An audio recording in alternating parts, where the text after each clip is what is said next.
அன்பிற்கினிய சகோதர சகோதரிகளே, திமுக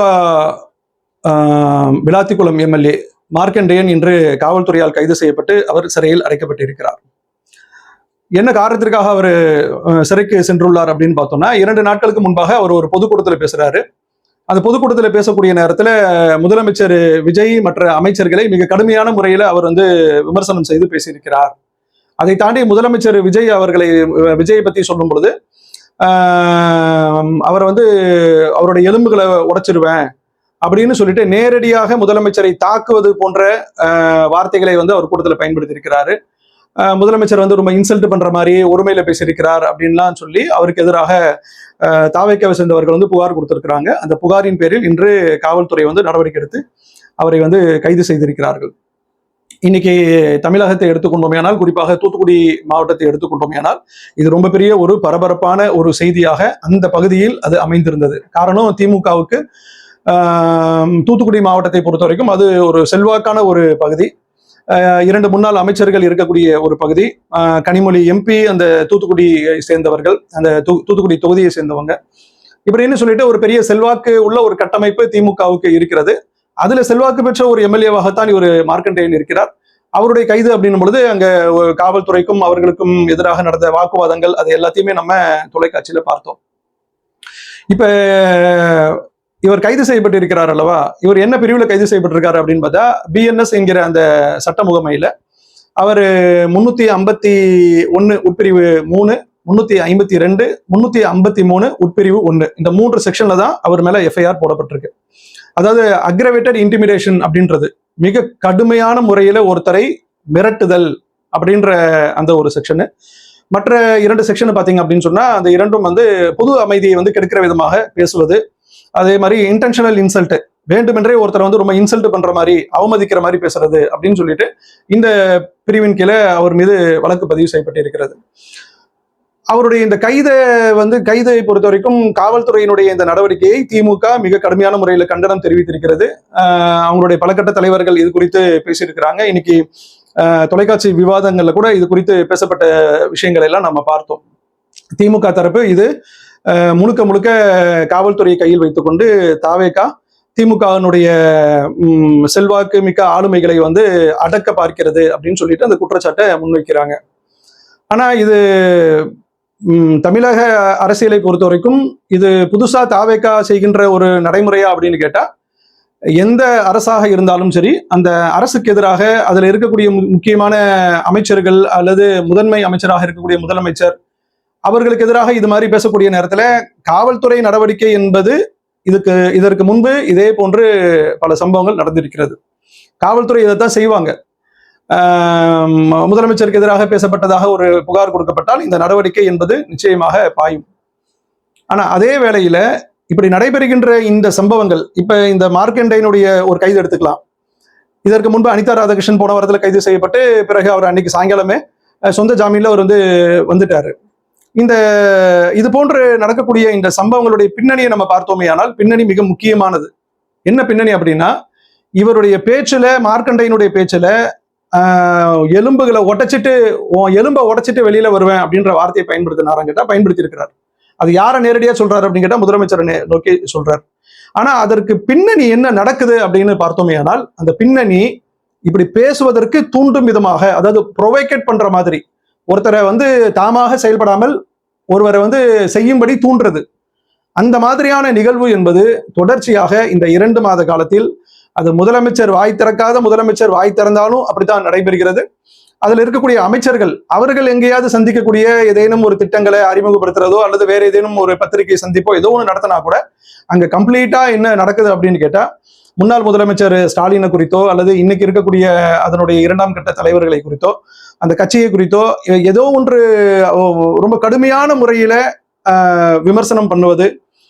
அந்த விமர்சனம் எப்படிப்பட்ட விமர்சனமாக இருக்கும்னு கேட்டா, சாதாரண இதுவரை தமிழக அரசியல் கண்ட அந்த விமர்சனம் அல்லாமல் மற்றவர்களை மிக கடுமையான முறையில் தூண்டுவது. அதாவது தாவேகாவுக்கு எதிராக திமுக காரர்களுக்கு கோபத்தை அதிகப்படுத்தும் விதமான சில ஒரு சிஸ்டமேட்டிக் ஒரு ப்ரோக்ராம் ஒன்று தொடர்ச்சியாக இந்த 2 மாசம் நடந்துட்டு இருக்கு.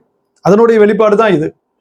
ஏன்னா முதலமைச்சராக அவருடைய கூட்டங்களை பங்கெடுத்து பேசுறாரா அப்படின்னு கேட்டா கிடையாது. சட்டமன்றத்தில் பேசும்போதும் சரி, இங்க உங்க அப்பனை காணோம், இங்கதான் உங்க அப்பா இருப்பான்னு சொன்னாங்க, அதை தேடி வந்திருக்கிறேன் அப்படின்னு சொல்லிட்டு அங்க இருக்கக்கூடிய எதிர்க்கட்சி தலைவருக்கு எதிராக இந்த தேர்தலில் வெற்றி பெறாத முன்னாள் முதலமைச்சரை குறித்து இவ்வளவு ஒரு இன்சல்டிங் விதத்துல பேசுறது. அதே மாதிரி வாய் திறக்கலன்றீங்க, வாய் திறந்தா எல்லாரும் ஓடி போறீங்க. அடுத்து கணம் மாண்புமிகு சபாநாயகர் அவர்களே, கதவெல்லாம் இழுத்து சாத்துங்க அப்படின்னு சொல்லிட்டு வச்சுட்டு தான் பேசணும் போல இருக்கு அப்படின்றதெல்லாம் சட்டமன்றத்தை மூடிட்டு தான் நாங்க பேசுவோம். அதாவது எதிர்க்கட்சிகள் வெளிநடப்பு செய்யறது, எழுந்து ஓடல, எங்களுக்கு பேச அனுமதி தரல அப்படின்னு சொல்லிட்டு அது ஒரு பாய்காட், புறக்கணித்தல். இந்த அவை நடவடிக்கையை நாங்க புறக்கணிக்கிறோம் அப்படின்னு காட்டுறதே தவிர அது வந்து பயந்துட்டு ஓடுறது அப்படின்றது கிடையாது. ஆனா அதையெல்லாம் சொல்லக்கூடிய நேரத்துல எதிர்வினையாக இது போன்ற பேச்சுக்கள் வருமா என்று கேட்டால் கண்டிப்பாக வரத்தான் செய்யும். நாளைக்கும் வரும். இது இதோட ஒரு மார்க்கண்டேன் என்பதோட முடிஞ்சிடாது. நீங்க அடுத்த நாளைக்கு ஒரு சம்பவம் நடக்கக்கூடிய நேரத்துல இதே போன்று திமுகவினுடைய தலைவர்களை, அவங்களுடைய பாரம்பரியத்தை நீங்க இன்சல்ட் பண்ற மாதிரி பேசுவது மட்டும்தான் நம்முடைய தாவேகாவுடைய அரசியல் அப்படின்னு சொல்லிட்டு நீங்க தமிழகத்துல காட்டும் காலம் வரையிலும் இது எப்படி போகும் அப்படின்னு கேட்டா, இந்த நீங்க சொன்னீங்களே ஒன்று டிவிகே இன்னொன்று டிஎம்கே, இதுதான் போய்கிட்டு இருக்கும். தமிழகம் வந்து தமிழக மக்கள் இதை எதிர்பார்க்கல.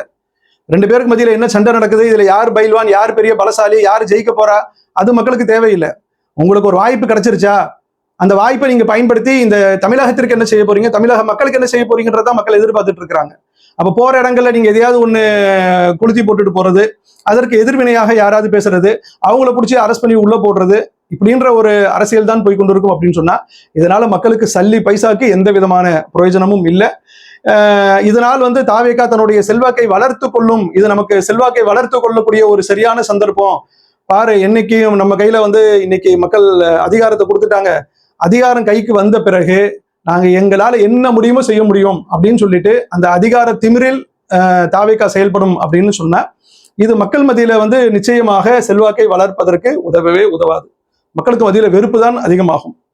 மக்களுக்கு மத்தியில நீங்க திமுக எதிராக செய்கின்ற இந்த வேலைகள் எல்லாமே அவர்களுக்கு அனுதாபத்தை பெற்று தரக்கூடிய செயலாகத்தான் மாறுமே தவிர அது வந்து உங்களுடைய செல்வாக்கை உயர்த்துறதுக்கெல்லாம் பெரிய அளவுக்கு உதவி செய்யாது. அடுத்த கட்டமாக அவருடைய கைது தொடர்பாக நீதிமன்றம் முடிவெடுக்கும். ஏன்னா இந்த மாதிரியான கூட்டங்களை பேசுவதற்கு கைது நடவடிக்கை என்று இருந்தாலும் சரி, இதை வந்து ஒரு பெரிய செக்ஷன்ல வெளியே வர முடியாத அளவுக்கு அவர் கொண்டு போய் உள்ள வச்சிட முடியுமான்னு கேட்டா அப்படிலாம் பண்ண முடியாது. முதலமைச்சருடைய எலும்பை உடைப்பேன்னு சொன்ன அந்த பேச்சுக்கு கூட அதை செயல்படுத்த போற விதத்தில் அவர் அது சொன்னதாக அது நீதிமன்றம் வந்து எடுத்துக்கொள்ளாது. இதற்கு முன்பு எத்தனையோ வழக்குகள் இருக்கு. ஒரு கோபத்துல வெளிப்படுத்துறது, ஒரு கோபத்துல பேசுறது, இது மாதிரி ஒண்ணு நடந்துருச்சு நான் பேசிட்டேன், அதனால பேசுறது சரியாகிறாது. அதற்கு தான் இந்த நடவடிக்கை. நீதிமன்றம் விசாரித்து அவருக்கு எச்சரிக்கை செய்யும். இந்த மாதிரி ஒரு பொறுப்புள்ள ஒரு மக்கள் பிரதிநிதி இப்படி பேசக்கூடாது அப்படின்னு சொல்லிட்டு அவர்களுக்கு அறிவுரை கூறும். அந்த மாதிரியான வார்னிங்ஸ் எல்லாம் இருக்குமே தவிர அதற்கு மேல ஒரு பெரிய அளவுக்கு அவர் தண்டிக்கப்படக்கூடிய அளவிற்கு இந்த வழக்கினுடைய முடிவு இருக்குமா அப்படின்னு கேட்டா இருக்காது. தமிழக மக்களை பொறுத்த வரைக்கும் தமிழக மக்கள் எதிர்பார்ப்பது இங்க டிவிகேவா டிஎம்கேவா என்று 2 பேருக்கு மத்தியில ஒரு பெரிய மோதல் ஏற்பட்டு கடுமையான ஒருத்தர் விமர்சனம் செய்து கொண்டு அது அல்ல. இந்த சண்டை சச்சரவை பார்ப்பதற்கு மக்கள் வந்து தயாராக இல்லை. மக்களை பொறுத்த வரைக்கும் அரசின் மூலமாக நமக்கு நம்ம என்ன மாதிரி அவங்க திட்டத்தை அவங்க கொண்டு வர போறாங்க, புதிய அரசு புதிய மாற்றம் என்பது என்ன, புதிய மாற்றத்தை வந்து தமிழகத்துல ஏற்படுத்த போகுது அப்படின்ற ஒரு எதிர்பார்ப்பு தான் உங்க விஷயத்துல இருக்குமே தவிர அந்த மாதிரி எதிர்பார்ப்பை பூர்த்தி செய்யும் விதமாக ஏதேனும் உருப்படியான நடவடிக்கை நீங்கள் செய்வீர்களே ஆனால் வேண்டுமென்றால் உங்களுடைய செல்வாக்கு கூடலாம்.